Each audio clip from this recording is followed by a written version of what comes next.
Go. Hello my YouTube family. तो मुझे लग रहा था कि इस संडे को मैं हॉरर स्टोरी नहीं डाल पाऊँगी, क्योंकि सैटरडे तक भी मुझे कोई हॉरर स्टोरी नहीं मिली थी और सैटरडे इवनिंग में मुझे हॉरर स्टोरीज़ मिली जो सुनाई मुझे मेरे जिम ट्रेनर ने। और तीनों घटनाएं जो हैं उसके घर के आसपास हुई हैं। एक तो इनफैक्ट उसकी बहन के साथ ही हुई है। तो चलिए बढ़ते हैं कहानी की तरफ। तो पहली कहानी जो उन्होंने मुझे सुनाई वो सुनाई उन्होंने देहरादून का जो रेलवे स्टेशन है। तो उस रेलवे स्टेशन के पास, मतलब रेलवे स्टेशन के जब रेल क्रॉस होती है तो सबसे पहला जो फाटक पड़ता है उसको पहला फाटक के नाम से ही जानते हैं। तो ये वहाँ की घटना है।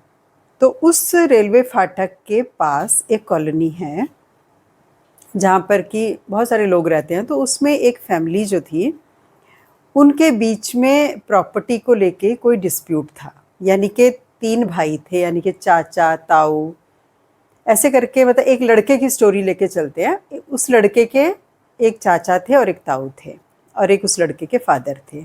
तो मतलब तीन फैमिलीज थी और उनके बीच में था प्रॉपर्टी का डिस्प्यूट। तो क्या हुआ कि झगड़ा इतना ज़्यादा बढ़ गया कि उस लड़के के जो पेरेंट्स थे, वो फादर तो हार्ट अटैक से डेथ हुई और मदर की उनकी किसी बीमारी से डेथ हुई उस लड़के की। यानी कि उस लड़के के दोनों पेरेंट्स खत्म हो गए। और जिस लड़के की इस घटना से संबंध है उसके जो ताऊ जी थे वो भी एक्सपायर हो गए। तो यानी कि फैमिली में बच गए अब एक चाचा उस लड़के के। तो वो चाचा अक्सर जो है ना प्रॉपर्टी को लेके झगड़ा करने उनके घर आते थे। अब जो भी डिस्प्यूट रहा होगा इतनी डिटेल में तो मुझे नहीं मालूम, लेकिन अब वो दोनों बच्चे अनाथ हो गए एक तरह से। ना उसके मदर थे उस लड़के के, ना फादर थे। और वो चाचा हर बार आके उनको धमकाता था कि यहाँ साइन करो, और ये कुछ भी जो भी झगड़ा रहा होगा उनका, मतलब प्रॉपर्टी को लेके झगड़ा था। और उस लड़के की ना दो या तीन बहनें भी थीं। तो वो बेचारा बड़ा परेशान था कि पेरेंट्स भी नहीं रहे और बहनों की भी रिस्पॉन्सिबिलिटी है। और वो चाचा से कहता था कि आप लड़ने के लिए मत आया करो, मतलब जो हमारा हिस्सा है आप शांति से दे दो। लेकिन शायद चाचा की नीयत कुछ भी देने की नहीं थी उनके उनके उन बच्चों को। सोचा होगा भी इनका लड़ने वाला कौन है। तो एक दिन ऐसा ही हुआ कि वो चाचा जो है उनसे लड़ने के लिए आया। तो उस लड़के ने बोल दिया कि चाचा अगर तुम अगली बार लड़ने के लिए आए मैं तो आत्महत्या कर लूँगा, मैं नहीं झेल सकता इतना। तो उसने सोचा ऐसी धमकी दे रहा है ये, और उसने उसकी बात को जो है ना सीरियसली नहीं लिया, बल्कि वो खुश हो गया कि डर रहे हैं, चलो भाई मेरा काम बन गया। तो क्या हुआ कि कुछ दिनों के बाद फिर वही उसका रूटीन था। चाचा का हर महीने दूसरे तीसरे महीने झगड़ा करने के लिए चला आता था। तो एक दिन वो चाचा झगड़ा करने के लिए आ गया उनके घर पे। और उस लड़के को वो बहुत अंदर से बहुत टूटा हुआ था शायद, और उस क्रोध में, उस डिप्रेशन में और टेंशन में वो जो है सामने वाले रेलवे ट्रैक पे जा कर के वो ट्रेन के नीचे आकर के उसने सुसाइड कर लिया। यानी कि ट्रेन के नीचे वो बच्चा कट गया। तो ये घटना जो थी ये थी जन्माष्टमी के टाइम की, मतलब जन्माष्टमी से एक आधा दिन आगे पीछे की ये घटना थी। तो उसके बाद क्या हुआ कि इस घटना के बाद उस लड़के की जो ताई थी उनको भी कुछ बीमारी हुई, पैरालिसिस टाइप कुछ ऐसा हुआ, और वो भी खत्म हो गई। क्योंकि पूरे परिवार पे ही आता है ना, जब दोष आता है कि कोई दुख में दर्द में कोई चला जाता है परिवार से, तो फैमिली पे ही उसका इम्पैक्ट आता है, यानी कि कर्स टाइप आता है उसका। तो अब उनके घर में जो चाचा थे झगड़ा करने आते, उनके दिमाग में एक दहशत सी थी कि भाई क्योंकि ये जन्माष्टमी के आगे पीछे उस टाइम पे हुआ है, तो डर के मारे ना वो, मतलब किसी को पता करने गए होंगे या पूछवाया होगा, जो भी उन्होंने बोला होगा इस समय आप घर से बाहर मत निकला करो। तो उनके दिमाग में एक डर सा बैठ गया था कि जन्माष्टमी के आसपास जो है घर से बाहर नहीं निकलना, कि उसकी सोल जो है वो ताई को पैरालिटिक किया और ताऊ जी को भी शायद पैरालिटिक, उनका भी कुछ ऐसा ही सीन हुआ था। तो ये सीन ऐसा हो गया कि उस लड़के के सुसाइड करने के बाद घर में एक दो लोगों को जब पैरालिसिस हो गया और वो भी उसी टाइम हुआ कि जब उसकी डेथ हुई थी, यानी कि जब जिस दिन उसने सुसाइड किया था उसके आसपास की घटना है। तो कहीं पता वता करने गए होंगे किसी साधक के पास, तो उन्होंने बोला होगा कि इस बीच आप घर से बाहर नहीं निकला करें जब ये त्योहार का टाइम आता है, मतलब जिस समय उसकी डेथ हुई थी तो उससे 2-4 दिन पहले का समय दिया होगा कि इस टाइम अवॉइड किया करें घर से बाहर निकलना। तो उस रेलवे ट्रैक पे जो है वो लड़का कुछ लोगों को दिखता था, लेकिन किसी का वैसे कोई ऐसा नुकसान उस लड़के ने किया नहीं। जो आत्मा दिखती थी कि एक ट्रेन आ रही है और कोई कट गया, ये कई लोगों को दिखता था। तो एक दिन क्या हुआ कि वो चाचा जो थे वो बाई चांस उनकी कुछ तबीयत खराब हुई या क्या हुआ, मतलब उनको मजबूरी में घर से बाहर निकलना पड़ा जन्माष्टमी के टाइम पर। और ऐसा हुआ कि उनको ना पैरालिसिस हो गया, चाचा को भी। तो चाचा को जब पैरालिसिस हो गया तो बहुत ज़्यादा इलाज हुआ, बहुत कुछ इलाज हुआ, लेकिन वो ठीक नहीं हुआ चाचा जी। और पता नहीं क्या हुआ, एक दिन उनके दिमाग में क्या आया या क्या हुआ, वो मतलब पैरालिसिस की स्टेज में ही ना, मतलब एक हाथ और एक पैर नहीं चल रहा था, घिसट घिसट के ऐसा लग रहा था जैसे कोई चीज़ उनको ना खींच रही है। या तो दिमागी वहम रहा होगा या जो भी कुछ रहा होगा उनके मन में, पर उनकी मानसिक हालत जो है बहुत ज़्यादा ख़राब हो गई चाचा की, और एक अल्टीमेटली उनकी डेथ हो गई। जो चाचा की डेथ के बाद ये होने लगा है कि कोई जो भी बंदा वहाँ से निकलता है वो रेलवे ट्रैक पे पत्थर मारता है, और कई बार तो चाचा भी दिखाई दिए उस लड़के के कि रेलवे ट्रैक की तरफ ना पत्थर ले लेके मार रहे हैं। यानी कि रेलवे ट्रैक पे उसके चाचा को, उसकी सोल को कुछ दिखता होगा, चाचा की सोल को ही दिखता होगा कुछ, कि कोई बंदा दिखाई देता है कि जो रेलवे ट्रैक पे पत्थर मार रहा है मतलब। और ये कई लोगों को वहाँ पे नज़र आया। और उसके बाद वहाँ पे सिलसिला शुरू हो गया, यानी कि जब ये चाचा की डेथ हुई उसके बाद वहाँ सिलसिला शुरू हो गया आत्महत्याओं का। उसके बाद वहाँ पर कोई लड़की क्रॉस कर रही थी, उसने सुसाइड किया। फिर 1-2 लड़कों ने सुसाइड किया, और एक तो 80 इयर्स ओल्ड बुजुर्ग थे, उन्होंने सुसाइड किया। तो मतलब काफ़ी सारी घटनाएं जो मेरे जिम ट्रेनर हैं उन्होंने मुझे बताई कि कितने सारे केसेस वहाँ पर ऐसे हो चुके हैं कि उस दौरान वहाँ पर आदमी जो भी गुजरता है उसका सुसाइडल टेंडेंसी हो जाती है उसकी, यानी कि कुछ बीमारी सी लग जाती है और कुछ दिनों के बाद पता चलता है कि किसी ने वहाँ पर आत्महत्या कर ली। मतलब वहाँ से जन्माष्टमी के समय में वहाँ से गुजरना, क्योंकि कुछ लोगों को तो पता है और कुछ किसी को नहीं पता, तो रेलवे ट्रैक क्रॉस करके कोई जा रहे होंगे जन्माष्टमी के टाइम, तो कुछ चीज़ें आके उन पर लग जाती हैं। और कुछ दिनों के बाद खबर आती है कि एक सुसाइड हो गया वहाँ पर, और रीज़न एग्जैक्टली क्या है वो नहीं समझ में आ रहा है, रीज़न क्या है, पर कुछ कुछ दिनों के अंतराल में, 6 महीने के 7 महीने के अंतराल में वहाँ पर सुसाइड हो जाते हैं, कोई ना कोई कट जाता है। और वो चाचा जो है वो तो कई लोगों को दिखाई दिया कि कोई आदमी यहाँ पर दिखता है शाम के टाइम, अंधेरा होने के बाद, कि जो रेलवे ट्रैक पे ना पत्थर मार रहा होता है। तो जो आसपास के लोग थे उन्होंने, जो लोग इन घटनाओं से अवेयर थे, जो लोग उस चाचा को पहचानते थे, वो कहते हैं कि हमने उसको देखा कि वो रेलवे ट्रैक की तरफ पत्थर मारता था चाचा, क्योंकि उसने उस सोल को बहुत ज़्यादा परेशान किया। तो हो सकता है वो आत्मा तंग आ करके वो चाचा को भी ले गई। पैरालिसिस तो एक बहाना था कि पैरालिसिस हुआ, अल्टीमेटली तो उसकी डेथ हुई। और वो चाचा की सोल जो है वो शायद ये चीज़ें समझती होगी कि वो जो मेरा भाई का लड़का था वो यहाँ पे सुसाइड किया, तो वही उसको खींच के उधर ले गया। तो हो सकता है वो इसीलिए लोगों को रेलवे ट्रैक की तरफ पत्थर मारते हुए वो आदमी दिखता है। तो ये भी एक बड़ी आश्चर्यजनक सी घटना है। और किसी भी सोल को अगर बहुत ज़्यादा तंग किया जाए तो ऑफ कोर्स वो तो बदला लेने की स्टेज में आ ही जाएगी, तो वो परिवार के लोगों को नुकसान पहुंचाएगी जिन्होंने उसको तंग किया था। तो अब हम यहाँ पर छोड़ते हैं कि आप इस घटना को किस ढंग से लेते हैं। और ये घटना जो मैं आपको सुनाने जा रही हूँ ये भी मुझे उन्हीं जिम ट्रेनर जो हैं उन्होंने सुनाई है, यानी कि आज की घटनाएं सब उन्होंने ही सुनाई है मुझे। तो घटना ऐसी है कि ये घटना संबंधित है एक एक्सीडेंट केस से। तो वो कह रहे हैं हमारे घर के पास ही कोई डॉक्टर रहते हैं, उनका क्लिनिक है मतलब, और उनके क्लिनिक पे एक दिन एक एक्सीडेंट केस आया, किसी लड़की का एक्सीडेंट हुआ और लोग उठा करके उनके क्लिनिक पे लेकर के आए। तो उन्होंने उसको मतलब फर्स्ट एड और बहुत कुछ बचाने की कोशिश की, लेकिन वो उस लड़की को बचा नहीं पाए और वो लड़की की डेथ हो गई। तो डेथ हो गई उस लड़की की, तो डॉक्टर अपना काम करके हॉस्पिटल में सारे पेशेंट्स को देख के वो अपने घर चले गए। और उन्होंने देखा तो रात को उनके घर पे ना वो लड़की आ गई, वही लड़की जिसका उन्होंने ट्रीटमेंट किया था और जिसको वो बचा नहीं पाए थे। और अब उनकी हालत ख़राब हो, उन्होंने देखा कि अरे ये तो वही लड़की है जिसका मैंने आज इलाज किया था और एक्सपायर हो गई थी लड़की। और इनफैक्ट उसका तो इन्वेस्टिगेशन और वो सब चीज़ें चली रही थी, उसका क्रिमेशन हुआ उसी दिन, और बाकी इन्वेस्टिगेशन उसका चल रहा था, लेकिन लड़की की सोल जो है वो डॉक्टर साहब को नज़र आने लगी और उसके घर पे आ गई वो।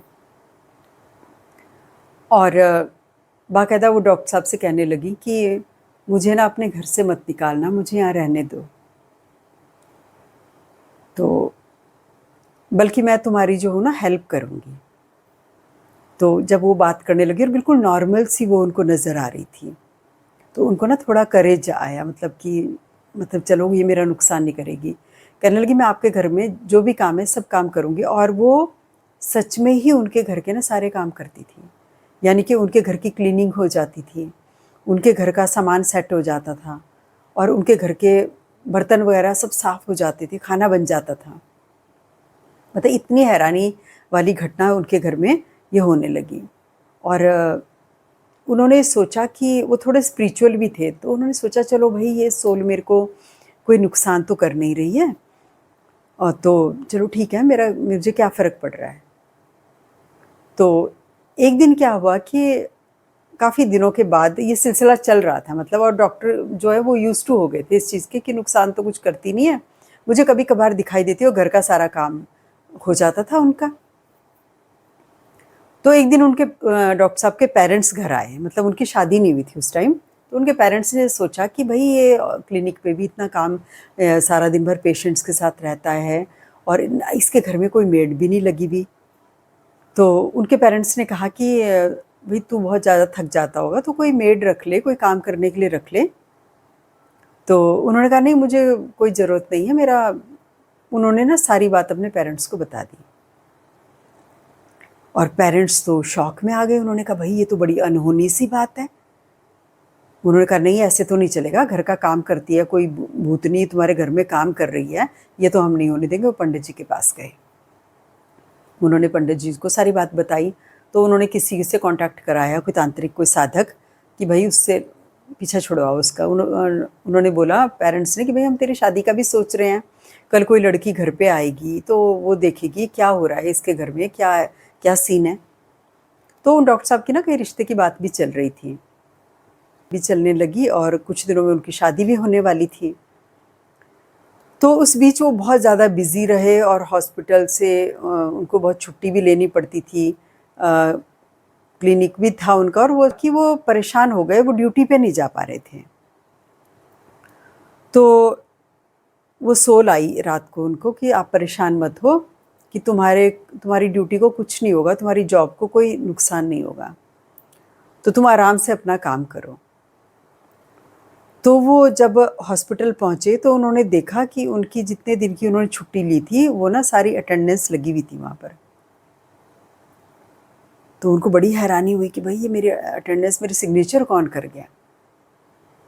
और हॉस्पिटल जो था वो प्राइमरी हेल्थ सेंटर रहा होगा जिसमें एक ही डॉक्टर होता है, या क्या सीन था वो इतना डिटेल में मुझे नहीं मालूम, लेकिन उनकी अटेंडेंस लगी थी और उनके जॉब सेफ रहा, मतलब उनकी जॉब को कोई खतरा नहीं हुआ। कुछ दिनों में डॉक्टर साहब की शादी भी हो गई। तो शादी के बाद उनकी वाइफ को, जैसे फैमिली वालों को बता ही रखा था कि इस तरह की बात होती है, तो उनकी वाइफ ने भी देखा कि भाई ये सारे घर का काम हो जा रहा है अपने आप ही। तो उसने बोला कि नहीं, मैं तो ऐसे नहीं देख सकती भाई, हमें तो किसी भूत की प्रेजेंस घर में, ये तो बहुत अनोइंग चीज़ है। तो उन्होंने कोई अच्छा साधक ढूंढा, उनके पेरेंट्स ने, सब ने, दोनों फैमिलीज़ ने मिल करके। तो एक कोई उनको ऐसा कोई बंदा मिला जिसने बोला कि आप ऐसा करना, सारे घर के चारों तरफ एक धागा लपेट दो, तो ये सोल जो है ये अंदर नहीं आ पाएगी, ये शाम के टाइम जिस भी समय एंटर करती होगी। तो उन्होंने क्या करा, वो अनुष्ठान कुछ किया, हवन वगैरह जो भी कुछ किया होगा घर में, और सारे घर के चारों तरफ धागा बांध दिया।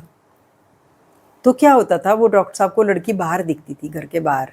घर के अंदर तो आ नहीं पा रही थी, तो घर के बाहर दिखने लगी उनको लड़की। और वो बल्कि रोते हुए बोल रही थी कि आपने मुझे क्यों निकाल दिया घर से बाहर, मैं ना आपसे बहुत अटैच हूँ, मुझे आपसे ना एक फादर जैसी फील आती है कि जब आप मेरा इलाज कर रहे थे, जब मेरे प्राण जा रहे थे, तो आप मेरी केयर कर रहे थे। मेरे को मतलब मुझे ऐसा फील हो रहा था कि जैसे मेरे पापा मेरी देखभाल कर रहे हैं। तो कह रही मुझे फादर लाइक फीलिंग होती है आपको देख करके, और प्लीज़ मुझे अंदर आने दो, मुझे ना बाहर मत निकालो, मैं कुछ नहीं करूँगी नुकसान, आपका फ़ायदा ही करूँगी मैं। तो जब उन्होंने ऐसा सुना तो फिर उन्होंने अपनी फैमिली वालों को बुलाया और मीटिंग की, अपनी वाइफ से बात की, और उन्होंने कहा कि नहीं, मेरी आत्मा नहीं मानती है कि मैं ये सब धागा बंधवा करके इस घर में रहूं, मतलब किलाना टाइप कर दिया होगा ना घर का। उन्होंने कहा नहीं, और उन्होंने वो धागा निकलवा के, वो जो भी किलाना करवाया था वो उन्होंने निकलवा दिया उन डॉक्टर साहब ने। उन्होंने कहा कि कोई बात नहीं, जो होगा देखा जाएगा, कि मैं किसी सोल को ना ऐसे दुखी नहीं कर सकता, मेरी वजह से कोई परेशान होगी, जो होगा देखा जाएगा। और कहते हैं आज तक वो लड़की जो है उनके एक अच्छे फ्रेंड के रूप में, या जो भी है एक लाइफ सेवर के रूप में, या प्रोटेक्शन की तरह से वो लड़की उनके साथ रहती है हमेशा, और कभी कभी उनको दिखती है, और उनके घर के छोटे मोटे काम भी हो जाते हैं। और अब स्थिति क्या है वो तो मुझे नहीं मालूम, पर ये घटना उन्होंने मुझे सुनाई तो मुझे बहुत इंटरेस्टिंग लगी, और ये पॉसिबल भी हो सकता है। इसमें कोई भी ज़्यादा आश्चर्यजनक बात नहीं है, क्योंकि जब सोल का लास्ट मोमेंट था उसका, और वो उनसे प्रेम और अटेंशन और वो सब फील कर रही होगी, तो उसी स्टेट ऑफ माइंड में चली गई, तो वो उनके लिए एक बहुत अच्छी हेल्प के रूप में साबित हो गई वो सोल। तो मुझे तो इस घटना पर पूरा भरोसा है। अब हम ये आप पर छोड़ते हैं कि आप इस पे कितना यकीन करते हैं।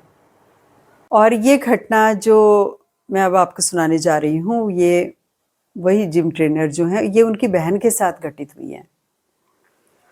तो ये कहने लगा कि देहरादून में कोई घर जो है रेंट पे लेके रहते थे, और उसका ऊपर वाला पोर्शन जो था वो खाली था। तो उस ऊपर वाले पोर्शन में कोई किराएदार आए। तो वो जो किराएदार थे, उनकी जो बेटी थी, वो उनकी बहन बता रही थी, जो जिम ट्रेनर हैं, कि वो ना मतलब बड़ी देखने में सुंदर थी, गोरी थी, सब अच्छा था, लेकिन उसके फेस पे ना एक ऐसी चीज़ थी जैसे एक किसी का फेस ना एकदम प्लेन सा लगता है, कठोर सा, और ऐसा लगता है जैसे कोई पुतला हो, मतलब बस एबनॉर्मल सी लगती थी वो लड़की। मतलब मानसिक रूप से एबनॉर्मल नहीं, देखने में जैसे कोई लगता है ना कि ये ऐसे पेंटेड सा, कोई खिलौना सा, डॉल जैसा चेहरा, मतलब जिसमें लाइफ नहीं है, कुछ इस तरह का उसका चेहरा लगता था उस लड़की का। तो मतलब वो लोग घर पे आपस में बात करते थे कि मतलब ये लड़की सुंदर है, सब कुछ है, लेकिन इसका चेहरा मतलब कैसा लगता है ना, जैसे बेजान सा और कठोर सा, और बड़ा अजीब सा लगता है मतलब इसको देख के। तो बाद में धीरे-धीरे उस परिवार के संपर्क में आने पर उनको ये पता चला कि इसके साथ ना कोई प्रॉब्लम है इस लड़की के साथ, यानी कि कुछ सुपरनैचुरल चीज़ इस लड़की के साथ है, और वो उसको कुछ फिट पड़ते थे, या उसके साथ ना कुछ इस तरह की चीज़ें होती थी एबनॉर्मल सी। और उसका बहुत ज़्यादा इलाज करवाया, लेकिन वो ठीक नहीं होती थी वो लड़की, वो उसको मतलब फिट पड़ने की बीमारी, और उसके चेहरे का जो एक कठोरता सी थी, जो लोगों को देख के भी समझ आती थी, वो चीज़ ठीक नहीं हो रही थी। तो खैर, तो ये जो मुझे स्टोरी सुना रहे हैं, इनकी सिस्टर का एक पार्लर भी है, मतलब ब्यूटी पार्लर है उनका। तो एक दिन क्या हुआ कि वो लड़की जो थी, उनके ब्यूटी पार्लर पे आई हेयर कट कराने के लिए। तो ये जो जिम ट्रेनर हैं, तो इनकी बहन ने घर पे आके बताया कि जब वो उस लड़की का हेयर कट कर रही थी, तो जैसे हेयर कट करते हुए ना हाथ जैसे फेस पे भी लग जाता है, स्किन पे भी लग जाता है हाथ। तो कह रही उसका चेहरा ऐसा लग रहा था छूने पर जैसे कि ना पत्थर हो, स्टोन हो, बिल्कुल कठोर एकदम पत्थर जैसा चेहरा।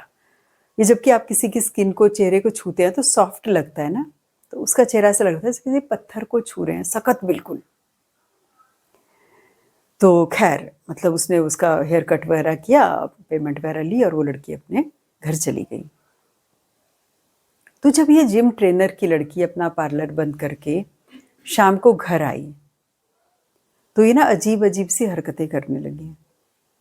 वो कह रहे हैं कि मेरी बहन ना इतनी ऊपर उठती थी बेड से और नीचे गिरती थी, मतलब कोई चीज़ को उठाती थी और पटकती थी और चिल्लाती थी और घर से बाहर भागने को होती थी। तो ये लोग जो है ना बड़े परेशान हो गए। इन्होंने कहा ये क्या हो गया इसको। तो अगले ही दिन उनके पेरेंट्स जो हैं, एक उनके घर के सामने कह रहे हैं एक चर्च है, थोड़ी सी दूरी पर एक चर्च है। तो कह रहे हमने सोचा चलो भाई इस चर्च के पादरी के पास ही लेके चलते हैं, फिलहाल तो हमारे पास कोई ऑल्टरनेटिव है नहीं, तो चलो इन्हीं से बात करते हैं कि शायद ये लोग कुछ हेल्प करें। तो कहने लगे हम इतने घर के लोग खींच के उसको चर्च में ले जा रहे थे, लेकिन वो ना बिल्कुल मना करी, नहीं जाऊंगी चर्च में, नहीं जाऊंगी चर्च में, बिल्कुल नहीं जाऊंगी, और कह रही घर की तरफ को भाग गई। तो फिर इनके पड़ोसियों ने किसी ने बोला कि चर्च के आगे की तरफ ना थोड़ा सा दूर आगे जा कर के एक मस्जिद है, तो मुस्लिम्स लोग इन चीज़ों का अच्छा इलाज करते हैं, तो तुम उसको कोशिश करो कि मस्जिद के पास लेके जाओ। तो कहने लगे मैंने, मेरे और भाई ने और फ्रेंड्स ने कितनी कोशिश करी उसको खींच खींच के कि हम इसको बाइक में बिठाएं और इसको हम ना लेके जाएं मस्जिद की तरफ। लेकिन कहने लगे उसको खींच खींच के हम लोग लेके जा रहे हैं मस्जिद की तरफ, लेकिन ये जाने को बिल्कुल तैयार नहीं, और घर में आकर घर की तरफ को भाग जाए, और वही वो उसको कोई चीज़ उठाए और पटके उस चीज़ को। तो फिर उन्होंने घर में बड़ी पूजा पाठ हवन वगैरह बहुत कुछ कराया उन्होंने, तो कुछ दिनों के लिए उसकी ये तकलीफ़ दूर हो गई। तो उसके बाद कुछ दिनों के बाद फिर उसको फिर वही प्रॉब्लम होने लगी। तो किसी ने कोई तांत्रिक बताया कि किसी को कोई खास आदमी था जिसको बुलाया उन्होंने घर पे। तो जब घर पे बुलाया तो उसने उस आह्वान किया उस आत्मा का कि भाई तू कौन है इसके ऊपर।